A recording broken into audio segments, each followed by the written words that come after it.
মুখ্যমন্ত্রী শুভেন্দু অধিকারী আজকে যখন বক্তব্য রাখেন, একদিকে তিনি যেমন বলেন যে পশ্চিমবঙ্গের মানুষ এখনো জানতেই পারেননি 21শে জুলাই কি হয়েছিল এবং কমিশনের যে সুপারিশ ছিল সেই সুপারিশও মানা হয়নি।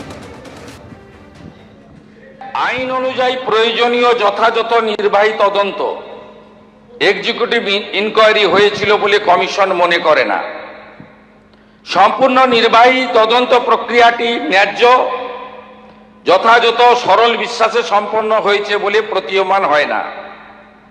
নির্বাহী তদন্তের রিপোর্ট এবং সংশ্লিষ্ট অন্যান্য রিপোর্টের অনুপস্থিতি বিচার বিভাগীয় পর্যালোচনার আওতার বাইরে চলে গেছে। ফলে পুলিশি গুলিচালনার যথার্থতা প্রমাণিত হয় না। তৎকালীন পুলিশ কমিশনার তুষারকান্তি তালুকদারের রিপোর্ট আধিকারিকদের বিবৃতির সঙ্গে যথেষ্ট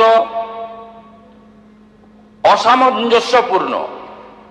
তৎকালীন পুলিশ কমিশনার প্রকাশ্যে অস্বীকার করেছেন, বিতর্কিত করেছেন এবং কার নির্দেশে পুলিশ গুলি চালানো হয়েছিল সেই প্রকৃত তথ্য প্রকাশ করতে অস্বীকার করেছেন।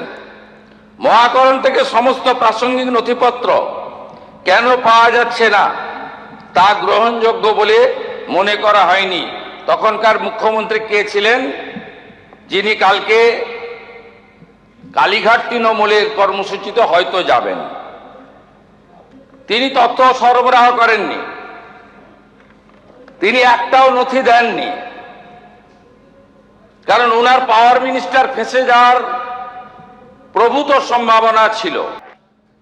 21শে জুলাই কমিশনের রিপোর্ট পেশ করে মুখ্যমন্ত্রী আরো বলেন যে কারা গুলি চালিয়েছিল তা জানা যায়নি এবং মহাকরণ থেকে কেন নথি পাওয়া যায়নি তারও জবাব মেলেনি। বিদ্যুৎ মন্ত্রী ফেঁসে যেতে পারেন, তাই তৎকালীন মুখ্যমন্ত্রী তথ্য দেননি। 21শে জুলাই কি হয়েছিল, কেন হয়েছিল, কারা করেছিল,